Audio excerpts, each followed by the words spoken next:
Today, I am going to talk about why the next president does not determine your future. Hi, my name is Shelomo Solson, teenage motivational speaker, author of the teen mental health book, Never Fight Alone, and podcast interviewer. I've interviewed nearly 80 people from around the world on their struggles in life and how they were able to overcome them. My entire mission is to inspire you to build resiliency in your life, overcome your challenges, and help you write your underdog story. Before I begin, I want to apologize. There is construction going on next door. It's been going on all week. Someone moved out of the condo and someone else is moving back in. And there's really nothing I can do if there's kind of like hammers going on in the background and noises. I really wanted to bring this message to you. So here we go. Before I even talk about the presidential election, I want to talk about when I was 22 years old. If you've been following me for quite some time, you already know the story. Summer 2013, I felt lost. I was pretty much playing the blame game. Now, what is the blame game? The blame game is when you are trying to blame everyone else but yourself. You're trying to blame the education system for not teaching you properly. You're trying to blame the government for taking away a lot of your money and paying higher taxes.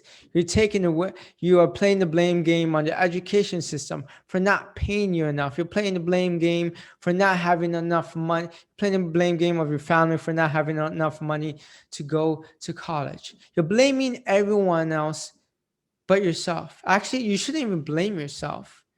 You should just look at the situation and accept the situation that you're in and not and do something about that situation. But when you play the blame game, you let external environment take control of your emotions, your mindset, and your actions. And then you don't do anything because you just accept the fact that it is the way it is, and then you cannot control it. And that's exactly what I did. I used to blame my GPA was below 3.0, and I used to blame the education system for really having classes that really don't matter in life. And they were making unnecessarily hard than it was. So I used to blame the education system. I used to blame the person that was in charge of helping me find internships, and he couldn't help me find internships. So I blamed him. I used to blame my past relationship for not working out. I used to play the blame game for all the bullying, and that was the reason why my confidence was low. I used to blame my family for not having enough money to help me support me and my future dreams and endeavors. I used to just blame other people, and I used to be so bitter. Even though I was still kind of positive, deep down inside, I was bitter. When I read this book, it's called The Success Principles by Jack Canfield. In this book, the first principle in the book is take 100% responsibility for your life. And now, what does that mean? 100% responsibility means you look at outside circumstances, and yes, you can't control certain things, but what you can control is what I talk about in each and every one of my speaking engagements when I speak virtually or in person at schools. I talk about you can't control the outside circumstances, but what you can control is your mindset, how you view those circumstances, and the action you take from there. And so I took action. I stopped playing the blame game for my relationships, for not having enough money, for not doing well in school. And that last year in college, I got my best GPA in college while still being the busiest, having a couple leadership positions. Then I decided I want to be a motivational speaker, and that kind of guided me towards having a purpose. I started learning skills I have never learned before. I started exponentially growing when I stopped blaming everyone else and took responsibility for my own life. Now let's talk about the president. When the president gets elected, whether you are a Joe Biden fan or a Trump fan, or you're not a fan of either of them, or you just don't care, whoever becomes president, I don't know, they haven't officially declared Joe Biden, but whoever becomes president, this is not like a political talk, this is a real talk. Whether it is Donald Trump or Joe Biden, whether your taxes are going to be raised, whether healthcare system is still going to be messed up, whether you're not getting paid enough or you're getting paid too little, the president, yes, has an important role to play in the development of the United States of America because he or she has lots of influence on what happens in the country. Job market could get better, stock market can get better, healthcare system, education system can get better. There are always group of individuals who benefit from each president, and there's always a group of individuals who don't benefit from each president. Their lives get worse. And you have every right to be angry. You have every right to be angry if you're not a Trump supporter and Biden wins, or if you're not a Biden supporter and Trump wins, whoever it is. You have every right to be angry. But what you shouldn't be doing is staying angry and staying bitter. Because when you stay angry and you stay bitter, then you are wasting mental capacity where you can use your mind to think of ways to get out of a particular situation. When you stay angry, you are also wasting a lot of energy that could be used to take further action. So you're wasting mental capacity and you're wasting time that you could be taking action. Because why are you playing the waiting game? Why are you playing the blame game? There are other people in their life who weren't raised in circumstances or situations that were in their favor, and they're doing something about it every single day, and they're coming out and rising to the top. If you catch yourself playing the blame game, what can you do? Here's what you could do. Number one is make a list of everything you're not happy about in your life because of someone else or something else. Just make a list of everything that you can think of. And number two is out of that entire list, just pick top 3. Because everything else, most of the things in that list is really not that important as you think it is. So top 3 things that keeps you up at night, that you are passionate about. So out of the entire list, so if you made a list of maybe 50 or 20, just pick 3 that's most important to you. And the third step you should be doing is making an action plan. Actually, no.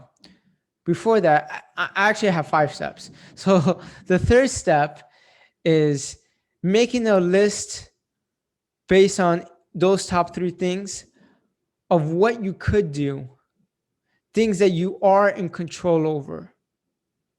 So if you're an educator, and we all know that educators are overworked and underpaid.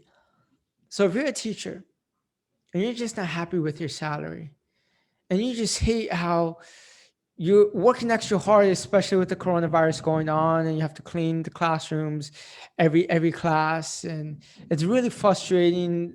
The kids are not listening.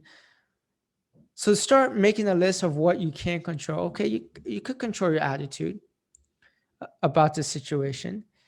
If you're not getting paid enough, maybe you can start creating an online course and start selling it and start getting some extra income, either to do that part-time, or if you want to eventually go full-time doing online courses. That's what a lot of educators are doing nowadays, to help you make more money to provide for your family. So those are just things you could do. Maybe you're a high school student and you just don't have enough money to go to college. Your parents just don't have enough money, and you don't fall in that age bracket or that income bracket where you could get grant money.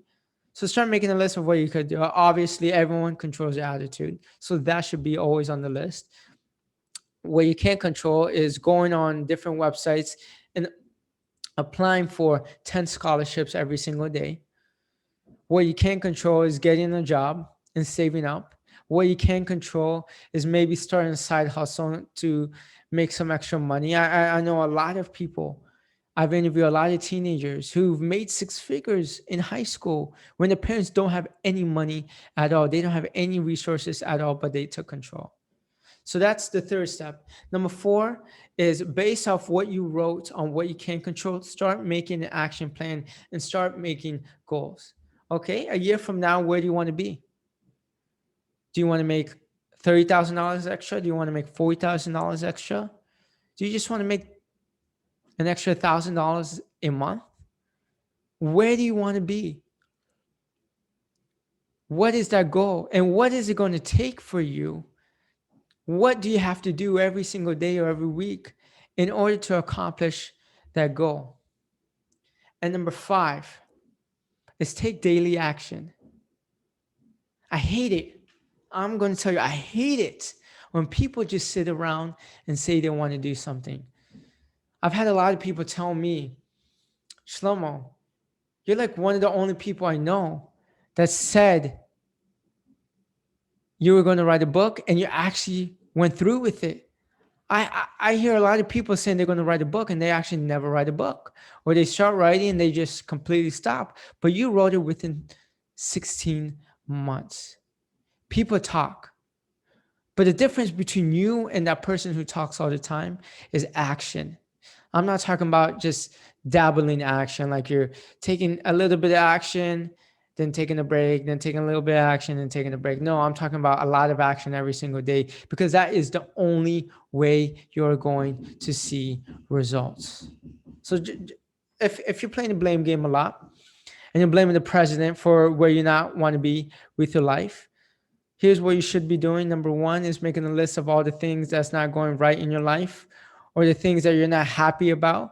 Number two, choose the top three things that you believe is the most important, the things that are keeping you up at night. Number three, make a list of everything based off of those three things that you can control. Number four, make a long-term goal, write it down, make an action plan. And number five, take daily action towards it every single day. Okay, the next president is elected. Donald Trump, Joe Biden. You're angry. But from here on out, allow yourself to be angry for the rest of your day. Reflect. But from here on out, stop talking smack about Donald Trump. Stop talking smack about Joe Biden. And take control of your life.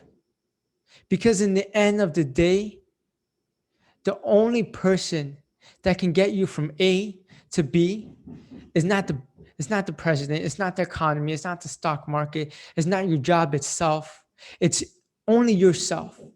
Only you have control of where you're going to be. So continue on this journey of life.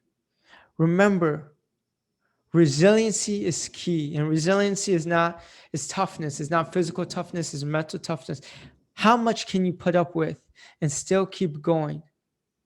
So continue to be resilient, continue to work hard, continue to have big goals, and continue to do the things that's going to help create a better version of yourself.